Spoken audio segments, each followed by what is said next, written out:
Good afternoon, everybody. We're going to go over this week's watch list in this video.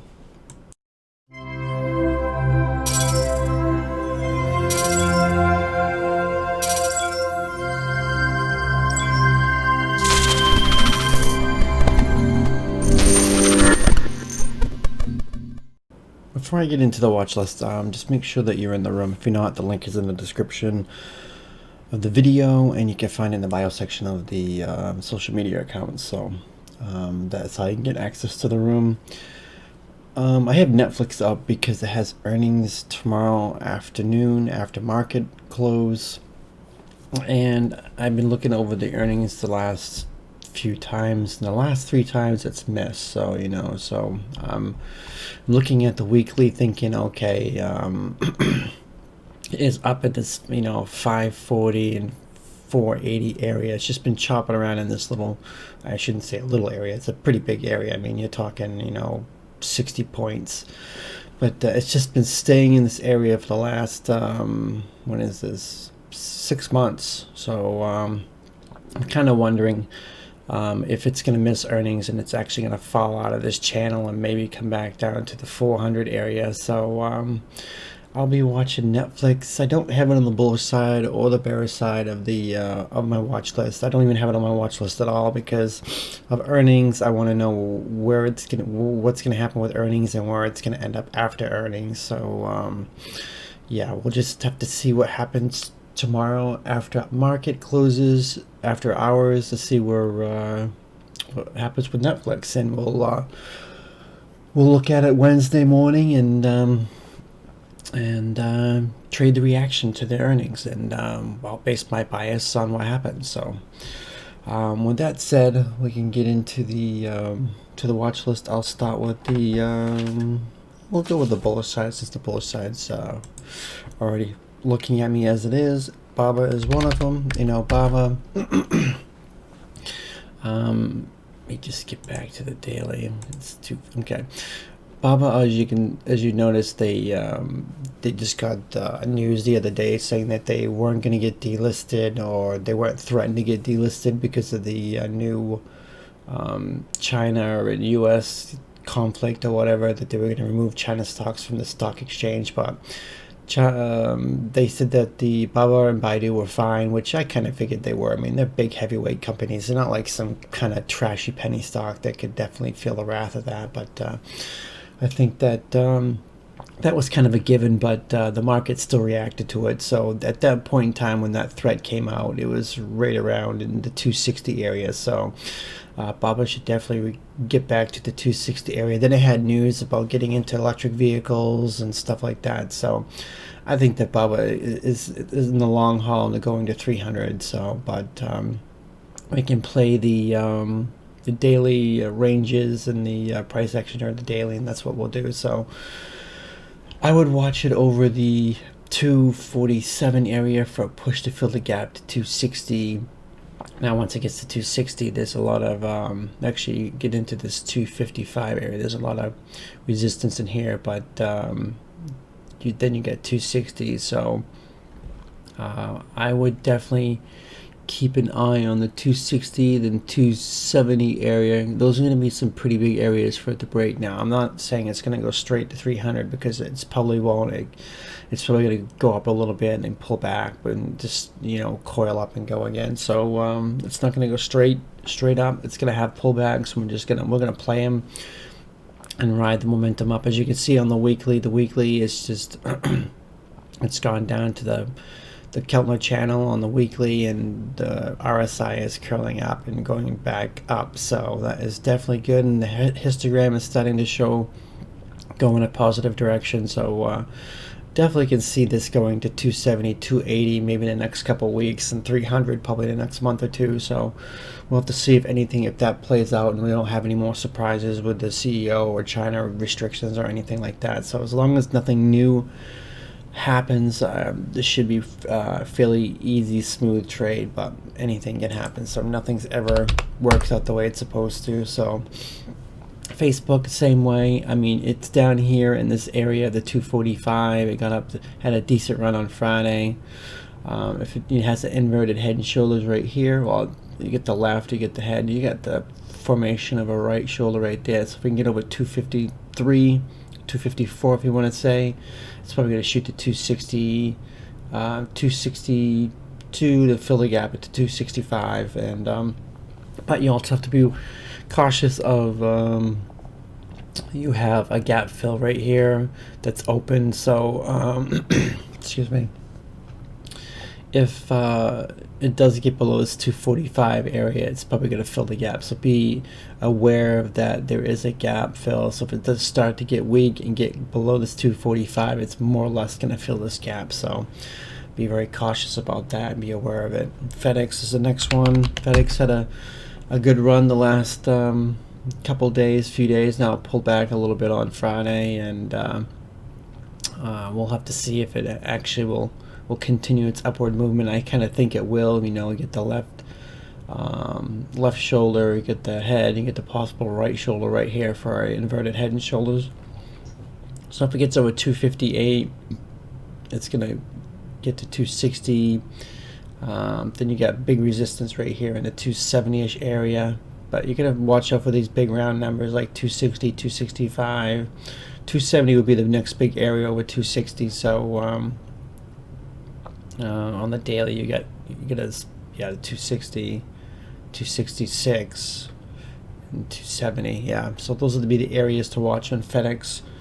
Then you got CRM, which is Salesforce. Now Salesforce has been getting hammered. I noticed it filled the gap right here on the earnings, and it's just been chopping. It started to get a little momentum up, then it's just been fading. But as it's been fading, the RSI has been staying kind of flat. So have a bullish divergence going on, even though it's kind of flat. It is making a little bit of lower lows. So I think that it's possible we could see a reversal on that this week. If not, maybe next week. So I would watch it over, I would say 215 for push to 218, 220. Then you get a gap here at 222. You get some resistance right here at 224, and you get right here the 225 area is going to be a big area if it can get to that. So we'll have to see if it can actually get to that area. Then you have this gap support right here is 230. Then you get 230, 232 area right in here, 233 area right in here. Then you have a gap fill at the 240, which was from the from earnings back in what is the date on this? December 1st. So we'll have to see if it will actually fill the gap on this or not. So Lululemon, LULU is another one I'm watching. I mean, on the weekly, it's just riding this RCT trend line, and so it did hold, and it's closed right around the middle Keltner channel, the middle of the Kelt, which is the 20 EMA, and it wicked on the daily right here, right at see it did the same thing right here. So I would be watching it over. We get Friday's high at 344. I'd watch it over. Probably the 347 area for push to 350. Now 350, it seems to be a pretty big number, psychologically and resistance wise right here. So it does break 350. You got 354ish, 355. Then you get 358. You get a lot of resistance right in this area, right in the 350 to 360. It's going to be a lot of resistance in it, but if it can clear the 360, I mean, it's got room to go to 365, 370. So yeah, once it gets above 350, it's going to have a lot of resistance in here in the 350, 355, 356, 360 area. So, but if it can clear those areas, I mean, it's got room to on the Keltner channel going up to 380. So, and Lululemon's a pretty good stock. I mean, anytime it dips it has a good dip, that it's a good buying opportunity. I mean, even though it dipped right down here back in September, I mean, at 287, I mean, it still came back up to the close to 400, so 390 area. So that could be a nice long-term play Lululemon. If it keeps, I mean, if it keeps dropping, I mean, I would love to see it back down here, back it down in the 320 area. I mean, I'll buy a bunch of shares if it gets back down here and just hold on to them. So be watching Lululemon. The last one I have on the bullish side is Visa. I mean, Visa, it just came down and filled the gap right here. It had this big day on Thursday, Friday. Didn't do really too much. So I'll be watching Visa over 203. Yeah, 203 for a push to 205, 206 area. Then you get 208. Then you get the 210. The 210 area is going to be pretty big for it to break. Now, if it can break the 210, this area, the 212, 213, is going to be a big area too. So I would definitely watch it with the 203 area for a push. And like I said, I mean, it's got room to get to 215 after there can be any momentum. Now, the downside to this is that you get gaps down here at the 190 area, and on the on the weekly chart, I mean, it just started to cross over. The MACD just started to cross over, and the stochastic is pointing down. So I mean, it could go down more, and if it does, I mean, I think the area to watch is definitely, you know, the 190, 180 area. So if it does manage to break 200, it's a big psychological number. So if it does break 200, you got resistance in support right here in 197, 195. Then you get the gap fill in the 190.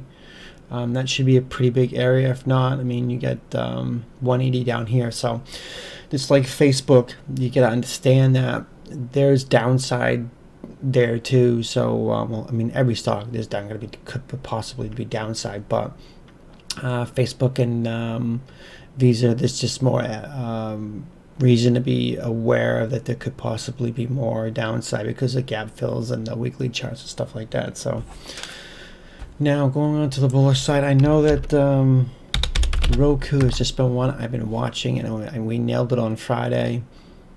The weekly is just ridiculous. I mean, this is so far disconnected, and on the daily, you know, it had a big green day on, let's see, that's Friday. This is Wednesday. Then I mean, red day on Wednesday, green day on Thursday, and a red day on Friday. So if it breaks this 40, look at it on the hourly. If it breaks this 405 area, you got a gap fill down here at the 380 area. But this is going to be a big support in this 405 area. If it does break that, you get 401, 400 area. 400 is a big psychological number, but I mean, it is a big number psychologically, but because it's so far extended, I think it won't be hard to break if it does get a little bit of momentum. If it just starts to get any momentum down the downside, I think that it could easily fill this gap down to 380. So and then you look on the daily, next support level would be right in the 360 area. You get a gap fill at 347. So I mean, you get downside here, you get gap, and you get support right here. So then you get this huge disconnection from the weekly. I mean, you get the RSI being severely oversold on the weekly. Daily, you get bearish divergence going on in the RSI, and I mean, this Roku needs to breathe. I mean, I know that it can keep going, but the RSI needs to cool off. I mean, it does not stay sustained at these levels, especially on the weekly. I don't know what it is on the monthly. Can I look at the month? Let's look at the monthly. Oop, I selected weekly. I mean, look, even the monthly is, I mean, that's just ridiculous. I mean, it needs to cool off. I mean, it doesn't have to drop. It can do whatever it wants, but I mean, I seriously think it needs to cool off. And I am not going to be buying calls and going long on Roku. I'm not. It's just too risky up here. It's just kind of foolish to be going after it up here. SHAQ had a monster run this week. I think that the same thing that's going to end up happening. It's going to cool off. You can see on the daily. Back it out just a little bit. It just had a monster run on what day is this? The 12th. Yeah, Tuesday, Wednesday, and Thursday had 3 white soldiers, and I didn't even look at it on Friday. I should have, because that would have been the day for me to jump in on this. But I'm definitely on it's definitely on my radar now. You get a head and shoulders pattern on the hourly. You get the left, the head, and the right. It gets below this 108 area. I mean, you get lots of downside. I mean, it's pretty much open air down to 100. So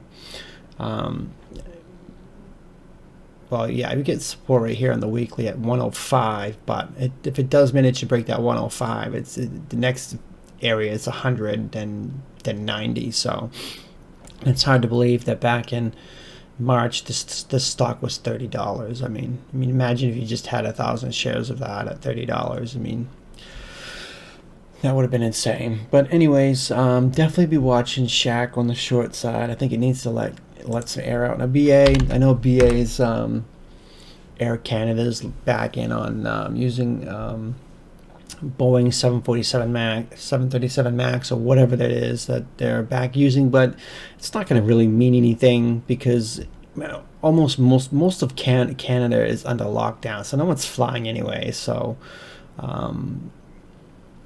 yeah, especially in Ontario, there's a strict lockdown, and they're supposed to like go back February 1st. The start using the Boeing 737 Max or whatever it's called. So with extreme lockdowns, it's not going to affect anything. So yeah, head and shoulders on the daily. You get the left. Well, not really head. Yeah, you could say head and shoulders. Left, head, right shoulder right here if you want to make it an ugly right shoulder right in here.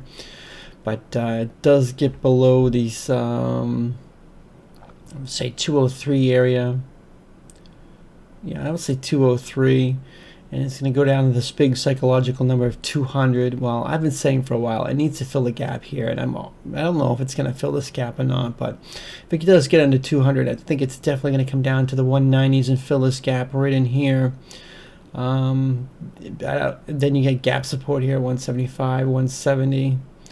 I'm not quite sure if it will fill that, if it has any momentum, any big selling news. And we get inauguration this week too, so who knows what kind of drama is going to happen this week and stuff like that. So most of these stocks movements this week is going to be very sensitive to what's coming out with inauguration, any other news, any executive orders, or the Fed, or any other stuff like that. So always keep an eye on the news, and things can change on the drop of a dime, but I think Boeing is going to end up going down. I mean, it's starting the MACD is starting to curl down a little bit. We'll have to see if it actually does this. Boeing makes its move down, but like I said, it doesn't have to do anything it wants to do. To do whatever it wants. Tesla, the same thing. Kind of looks like Roku.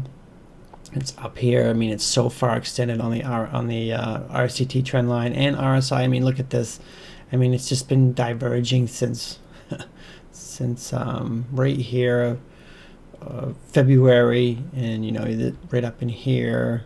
I mean, it just keeps diverging and diverging, and it just keeps going up. So Tesla can keep going. It can go to 1,000. I mean, it does not have to pull back. Tesla just does not trade like anything else. It has no rhyme or reason.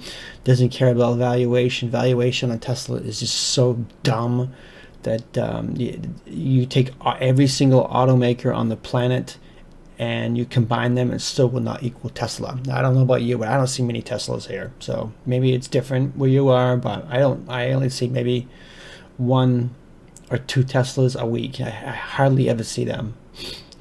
I'm not saying that they don't exist, because they obviously do.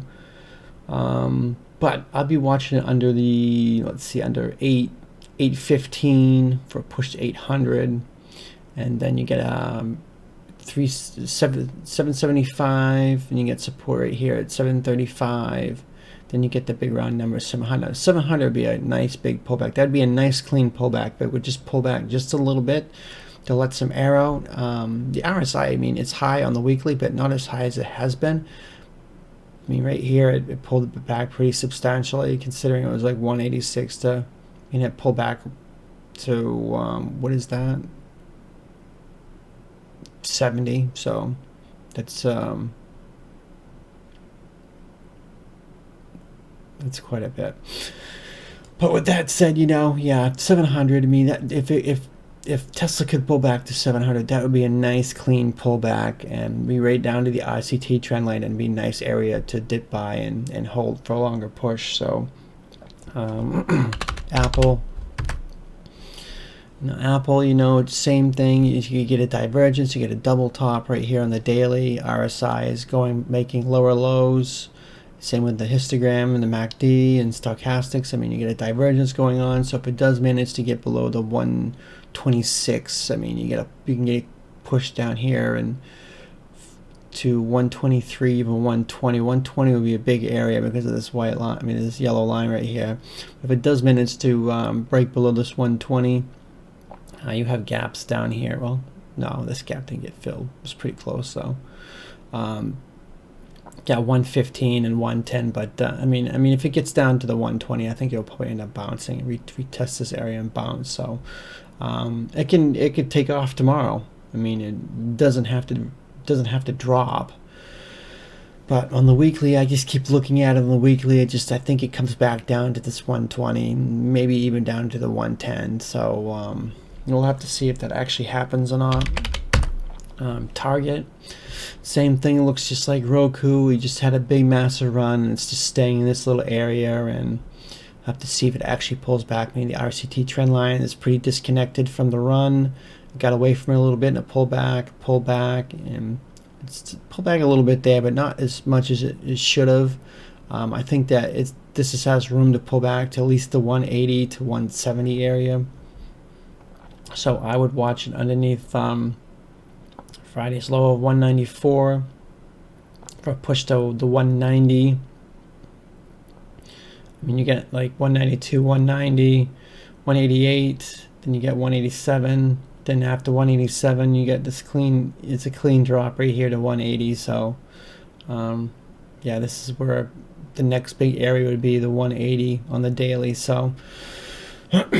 if target pulls back, but 200, it's been struggling at 200. It can't get over 200. I mean, it didn't even get over 200, 199.96. So that's a big significant resistance round number area for target. So yeah, when you get to these big round numbers here, you'll see sometimes they'll chop around for a little while, then it will pop through violently, then it will get shut down really fast. And that's market makers' little games where they like to get the calls and longs on the breakout and then trap them and screw them over. So you gotta be aware of stuff like that. So it's possible they could try to make another run for 200, pop through it quickly before dropping it, but I would definitely watch it under the 194 for push to 180. Now the last one is Disney. Now I know WandaVision is got a lot of hype behind it and stuff like that. So yeah, Disney could end up bouncing, but on the chart it kind of looks like it wants to drop. You get it right here at the 170 area. If it does get below 170, you get this support line right here in the 168 area. But now it does manage to break this 168. The bottom of the wick is 165. Then you get a gap fill right here to the 156 area, 157 area. So gotta understand, you get a gap right here, and it may fill. So same thing, you know, it's gotten pretty disconnected from the RCT trend line on the weekly. I mean, I keep watching that. I mean, every time it gets away from it, it comes back and retests it right here. And right here, I mean, it's due to pull back. I'm not saying it's going to go to 140, but if it can get to fill the gap to the 155, 156 area, that would put it right about right here.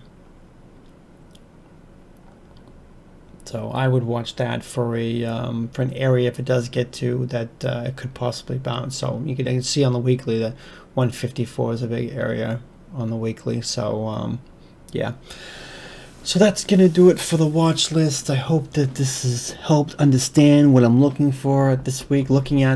Now, like I said in other videos, that I have a bearish and bullish side. So if the market's strong, I go to my bullish side, and if the market's weak, I go to my bearish side. They're the ones that gonna end up having the biggest moves and stuff like that. So trade accordingly. Now, just because I have something on my bearish list does not mean that I can't flip to the other side, because sometimes I do, and most of the times I do if the news or market conditions change. And this week could be a unique week as far as trading, because of the inauguration and any drama that happens in Capitol, or any executive orders or anything the Fed does. So things can change on the drop of a dime, and you just have to be prepared for that. So that's going to do it for this watch list, and thanks for watching.